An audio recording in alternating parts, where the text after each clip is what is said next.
꽉 막힌 우리 정치의 맥과 혀를 시원하게 뚫어드립니다. 매주 수요일 정치 일타 강사 김성태가 풀어줍니다. 정치의 맛. 협치 전문 기술자, 분쟁 조정 해결사 김성태 국민의힘 중앙위원회 상임의장님, 어서 오세요. 예, 안녕하세요. 김성태입니다. 의장님, 어떻게 보내십니까, 봄날을? 요즘 우리 주진우 기자 그냥 좀 윤석열 정부 좀 살살 해주시길 바라죠. 아유, 왜 그러세요? 근데 물론 이제 이 정권 아직까지 초기니까 네. 이런 여러 가지 외교 안보 여러 가지 경제 문제 냉철하게 또 문제 삼으시고 또 개선 방안도 또 같이 고민하는 거 좋은데 요즘 심각할 정도로 네. 질타가 심해요. 네. 더 질타하겠습니다. 예, 좋습니다. 네. 자, 일본은 독도에 대해서 성의를 보이고 손을 맞잡는 모습이라도 보여야 되는데 노력도 안 하고 독도 영유권 계속 이렇게 얘기하면 어쩌자는 겁니까? 그러니까 이 한일 관계 정상화를 위해서 윤석열 대통령의 노력했잖아요. 참 어려운 결단과 결심에 대해서 일정 부분 이제 일본도 자국적인 이제 여러 가지 판단도 이루어졌을 것이고, 그러면은 이웃 국가에 대한 예의나 도리를 또 지켜야죠. 그런 측면에서 일본 정말 요 근래 하는 거 보면 형편없어요. 학수고대하던 해법을 딱 받았으면 어떤 내기를 해야지. 덜컥 뒤통수 딱 때리고. 자, 미국도 마찬가지입니다. 선물 보따리 다 가져가더니, 학수고대하던 보따리 가져가더니 이제 도청을 하고 나왔습니다. 도청했어요. 네. 미국 국방부에서도 이 매우 민감한 정보가, 기밀 정보가 네. 이렇게 시중에 유출됐다. 네. 또 이것은 국방부하고 또 다른 또 미국 정보기관에게 이렇게 알리는 그런 매우 민감한 그런 기밀 정보다. 미국의 이제 국방부의 입장 아닙니까? 네. 그저께 물론 입장이지만은. 그 이후에 미국도 여러 채널을 통해서 상당한 내용은 이건 위조됐다. 네. 그렇지만 이제 기밀 문건이 유출된 사실 그 자체를 부정하는 건 아니죠. 그렇죠. 자, 그런 측면에서 이제 이 부분을 가지고 좀 오늘도 이재명 대표가 어제는 특히 예신 기자들 네. 초청해놓고 또 강력한 입장, 오늘도 계속 이어가는데, 이런 부분에 대해서 이제 물론 우리 정부가 빨리 미국에게도 이 사실관계의 확인을 통해서 빨리 해명해라. 예. 이 사실관계가 규명되면은 우리는 우리 나름대로 외교적 통로를 통해서 엄중하게 항의하고 또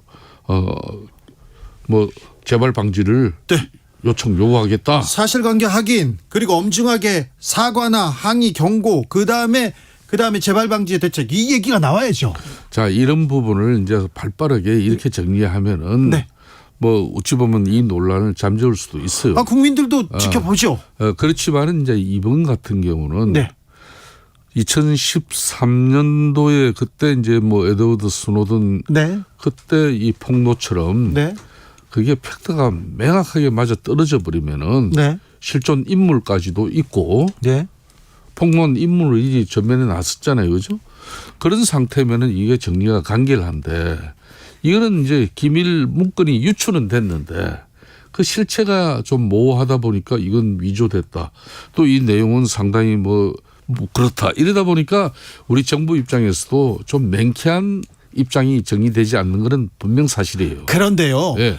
그 의장님처럼 얘기하면 국민들이 좀 들어보겠다 얘기하는데, 아까 도청 얘기를 하는데 위조된 문건 얘기를 하고요. 그리고 악의가 없는 도청이다, 이렇게 얘기를 하니까 국민들이 당황스럽죠. 그렇지.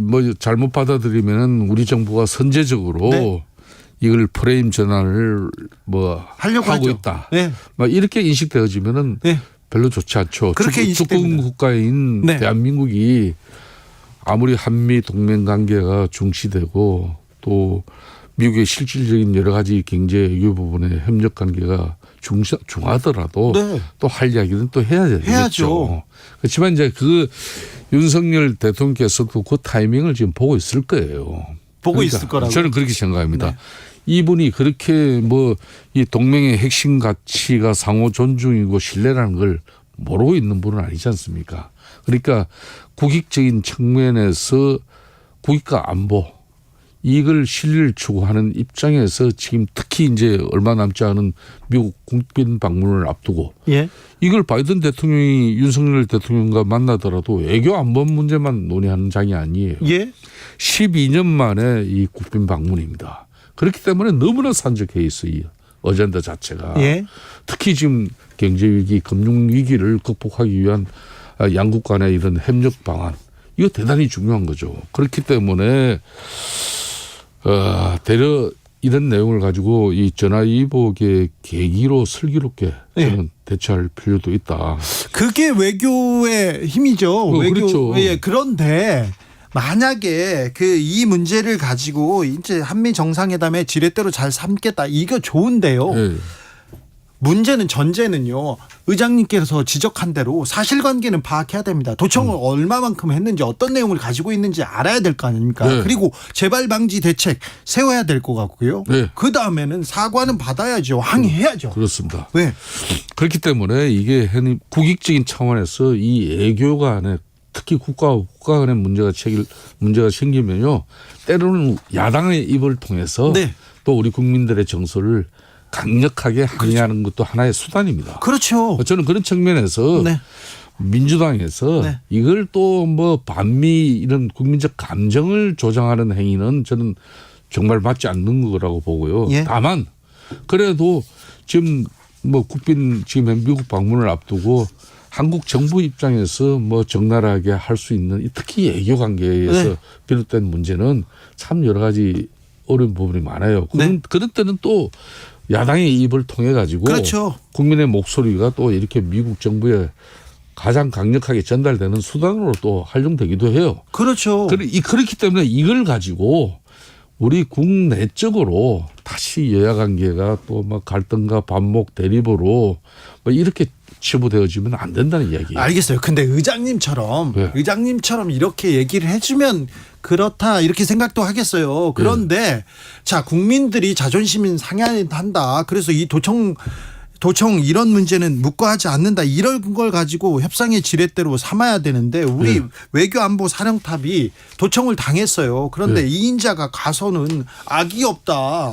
그다음에 뭐 위조됐다 이 얘기만 하고 있는데 이거는 미국보다도 우리 국민들이 지금 뭐 하고 있습니까? 이렇게 묻고 싶어요. 그러니까 이제 여차 잘못 비춰지면은 미국 국빈 방문에 급급해서 질의 약한 모습을 그렇죠. 우리 정부가 네. 보이는 거 아니냐. 뉴욕타임스에서 한국 대통령이 미 국방부 문건 유출 사건 이거 축소하려고 하고 있다 이렇게 보도가 나와요. 그러니까 이렇게 비춰지는 거는 저는 바람직하지 않다고 봐요. 네. 그런 측면에서 다만 명확한 입장을 통해서 간결하게 네. 사실관계 빨리 해명해라. 네. 그렇게 하고 만일 이게 사실로 밝혀진다고 규명되어지고 하면은 네. 우리도 외교적 채널과 모든 수단을 통해서 엄중하게 항의하고 또 우리도 재발 방지 약속도 요청하고 사과 받아내겠다. 이렇게 하면 관계를 하죠. 그렇게 하고 좀 더 지켜봐야죠. 네, 그렇죠. 근데 그 얘기는 왜 못 합니까? 그렇게 이게 지금 현재 국빈 방문을 앞두고 참 외교 저도 말 못하는 여러 가지 내용들이 있어요. 그러니까 어찌 보면은 뭐 좀 한미 동맹 관계가 또 과거처럼 좀 어려지더라도 시원하게 우리 국민들의 입장을 가지고 주권국가 대한민국을 어떻게 보는 거냐. 네. 이건 대한민국 국민을 한마디로 우롱하는 처사다. 네. 미국 정부 빨리 사과해라.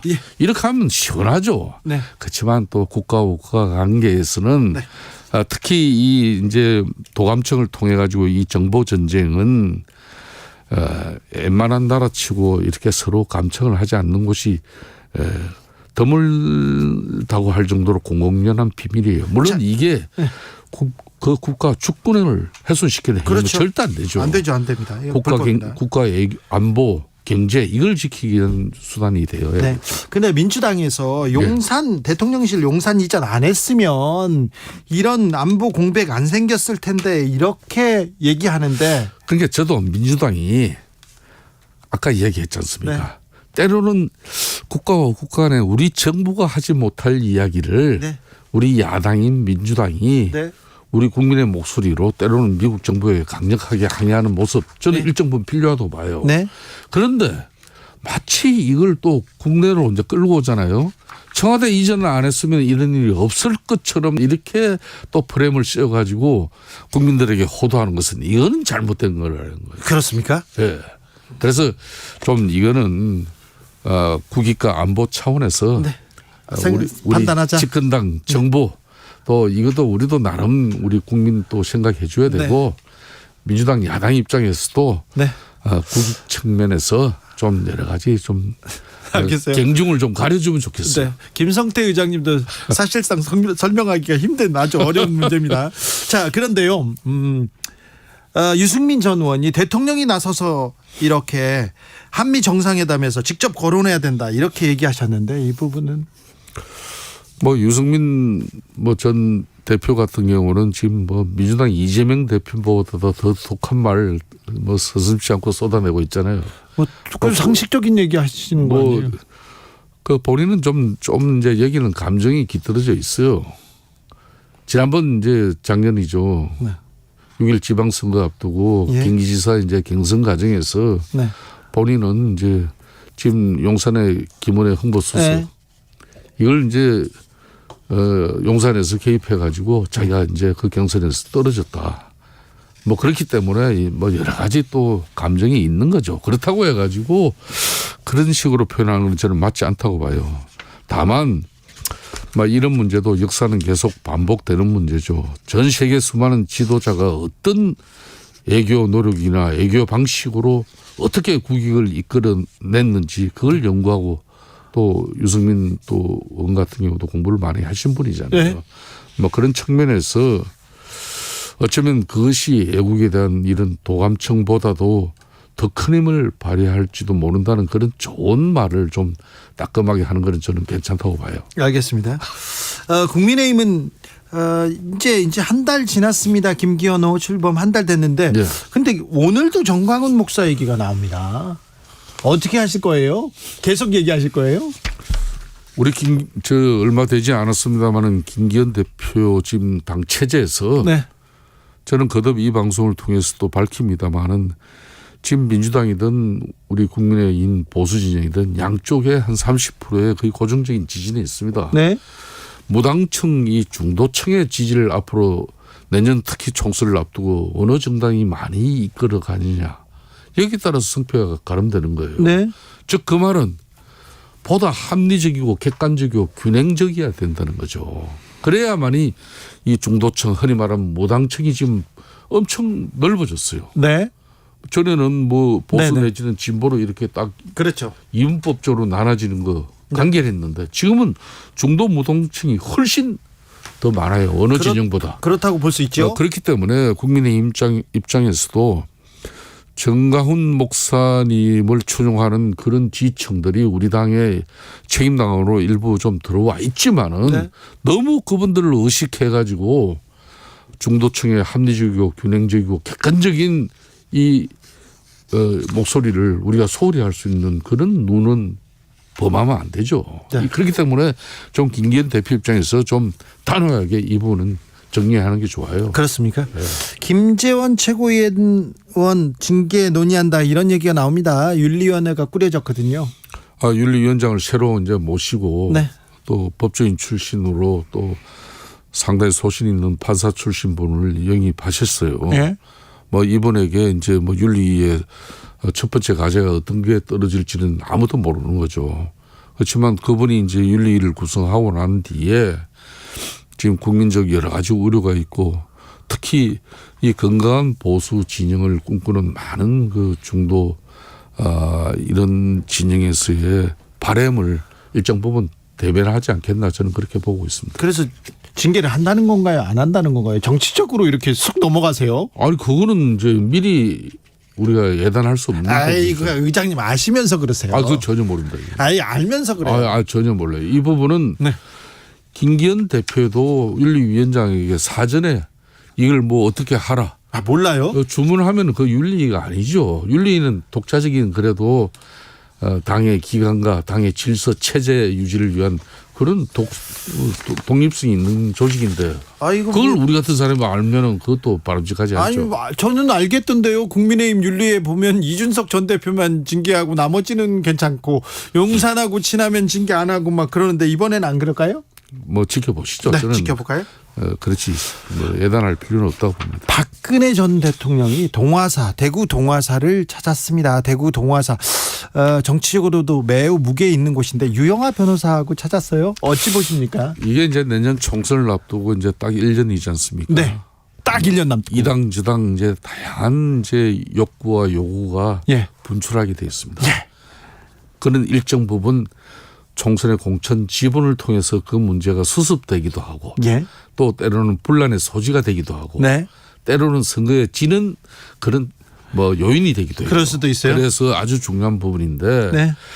전에 같으면은 이제 보수는 부패에서 망하고 분열은 진보는 분열해서 진보 정치의 그냥 상징이었는데 네. 요즘은 보수가 분열되고 진보는 그냥 부패의 상징처럼 돼버렸어요. 그죠? 그런가요? 네, 뭐 그렇기 때문에 저희들이 더 큰 고민을 하고 있는데 지금 사실상 보수 진영 같은 경우는 이길 수 있는 교육감 선거 같은 경우도 서울 교육감 같은 경우도 작년에 네. 많은 우후죽순의 후보 다 나와가지고 그냥 갖다 바치잖아요.